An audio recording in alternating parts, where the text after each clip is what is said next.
Hey, this is Buckeye BDH, otherwise known as Brian. I'm doing a little car maintenance today. Having trouble with the ignition of my car. Symptom is, it pops up every once in a while, is I go to start the car and it won't stay started. It'll rev up. As soon as I let go of the key, it dies. I can start it up, put my foot in the accelerator, get the RPMs up. It'll stay running up until a point I let off the gas, it dies again. And turns out, at least from what the local dealership's telling me, it's the ignition switch that's causing trouble. So I found that out about 2 years ago. It was running fine up till this week, so it's sort of intermittent now. So I'm just going to go ahead and replace the ignition switch, which I'll show right here before I put it in.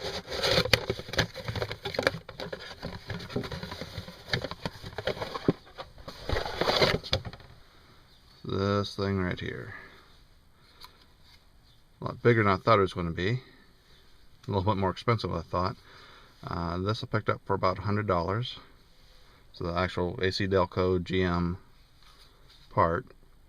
You can pick them up from for about $70, but I decided to go with an OEM part, considering this one in here lasted for 12 years. Might as well give it another shot. So let me get the tools ready and we'll start digging into this. Okay, got the first tool ready. I got a 7mm, not sure if you can see that, you just have to trust me. It's a 7mm socket, and you have to get to 2 bolts, one right here and right here. Oh, before I forget to mention, this is a 2000 Oldsmobile Alero. That might be important because every car is going to be a little different. But I'm going to go ahead and take these 2 bolts out, and we'll be able to pull the shroud for the instrument cluster out. So let me put the camera down while I do that. Okay, as you can see, I got the instrument cluster almost out. Just have to remove the trip reset button here, which, let's see if I can do this one-handed. We'll get this flipped around so you can see. Oh, almost. Come on. All right, I'm just gonna have to do this one-handed then, or put the camera back down. Just a minute. Okay, looks like the easiest way to get the trip reset switch out is you can squeeze these 2 little ears here, push it through the front, and here you can just undo these clips right here. Actually, it's just the one clip, and undo the wiring harness. Okay, might add that you have to move your steering wheel down to get everything out, because otherwise it's in the way. Let me put this back down. Okay. Now, well, right there is the ignition switch, and you can see the instrument cluster is in the way. So looks like there's just 4 bolts to take that off. Let's see if just the 7mm will fit it again. Let's see. Well, is it? Yep, 7mm bolt again. So yeah, just right there. So I'll get that out of the way. Okay, as you can see, I've got the instrument cluster out. Took a little bit of wrangling to do, but it wasn't that bad. Just the one wire connector here. I'll undo that, then we'll get into the ignition switch there. Okay, so the ignition switch is sitting in here in the dash, something like this. So you can see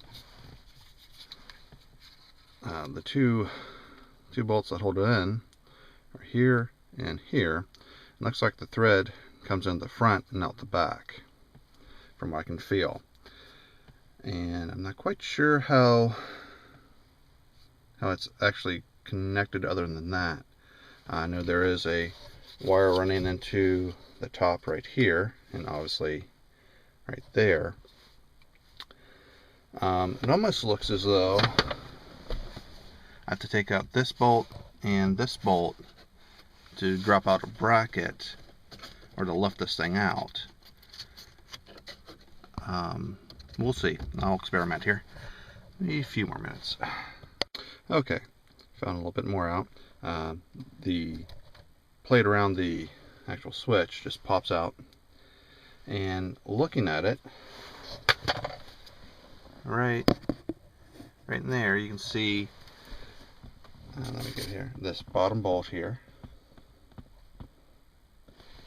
So that means the upper one is right about here. So I took out these two bolts here, and this plate does seem to want to move, so I can get to that bottom one fairly easy. Just a matter of maybe finding out where another bolt is to hold that plate in, and I can maybe just pop the whole plate out, or I might just be able to get like an open end wrench on that and on the upper one, and just pop it out. But we'll see.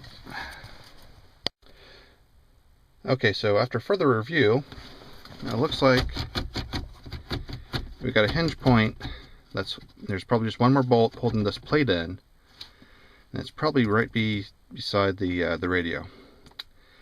So I got to take all of this out to get to this other bolt to get to that, or I need to sort of finagle a what was it, 10 millimeter? Yeah, 10 millimeter open end wrench to try to get to this bolt up here, but I don't want to fight it that much, so we're just going to go ahead and take the radio out. Joy, oh joy. Okay, so for you that don't know, there's this little, let me get a good angle on it. There's a little staple that just holds the gear shift in. Pop that out, and this thing just pulls right off. So now, take that cup holder out, move all my wires all the way. See, I'm the original owner because I still have the quick reference. Ta-da! So just put that up. I even have the original owner's manual in the glove box. Every used car I've ever owned never came with the car manual. Don't know why. Yeah, you'd think everyone would just leave it in the car, but I guess not. Alright, so now I got to remember how to take this out. And you have to take this other piece of rubber out.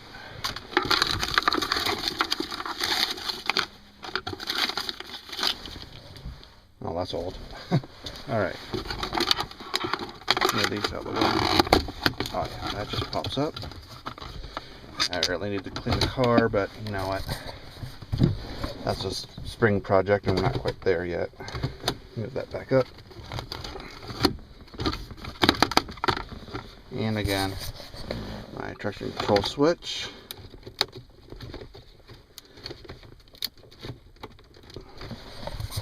Do this one-handed.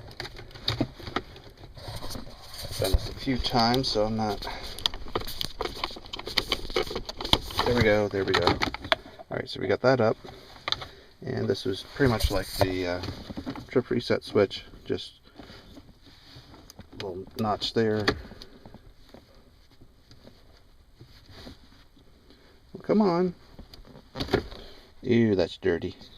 I'll have to clean that up. Alright, push that through. Get the gear back. Oh, that's right, and we got a light. Let's pop that out. Ta-da! Alright.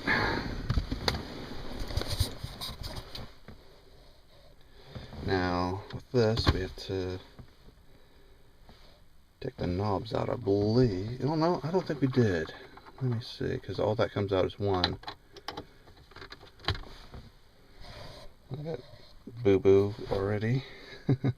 Taking out the bezel, so it's been bleeding a little bit, but just a scratch. Alright. And let me see. This, it's been a while since I've done this. What do we have to do?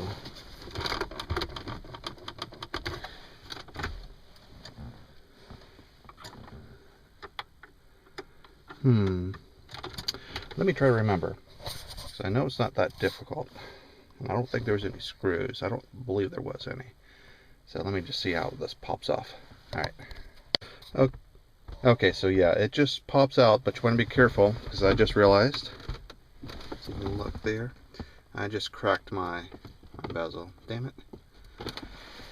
Oh well. So now you can just maneuver this out of the way. I never have had luck getting all those cables off the end, especially the ones for the vents. So I just maneuvered this thing just sort of out of the way a bit. So now it's time to pull the radio. Joy, oh joy.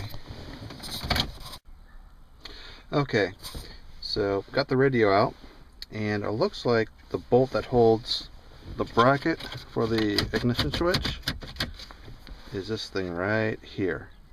And again, it's just another number 7mm bolt, so we'll undo that and see if we can get that switch out finally. So yay, got that bolt out, and you can see we can get to that other 10mm bolt that holds the switch in. We'll take that out, and that should do it. Let's see. Okay, just a bit of a tip. When you go to take the ignition switch out, there's this cable right there. It's plugged into this spot right here. In order to take this out, you've got to have the key in the ignition and probably in the, I can't tell what it's in, probably in the on position, and that will allow this to this cable to pull out. Okay, I had a little frustration here. I'm trying to figure out how to get this one wire connection out, and determined you can't do it until you get the key lock out. Well, I was like, well, how do you get the key lock out? And this is what I figured out. Okay, to get the key cylinder out, you put the key in the run position, and this little notch right here, which is at 4 o'clock when the key's in the, or the switch is in normal position, press this in, and you use the key to pull the whole ignition lock system up. Easy, easy. So once I got that out, just squeeze these two out, boom, got the ignition switch out. So now from this point on, complete reverse of the process. So we'll see, get this back together and make sure it runs. It's sort of good to pay attention to what switch goes where, because I just put my trip reset button where my traction control button should be. Granted, I'm pretty sure the switches will still work. I think I'm just gonna put them back the way they should be. Oops. All right, another 10 minutes add to the repair. All right, no big deal.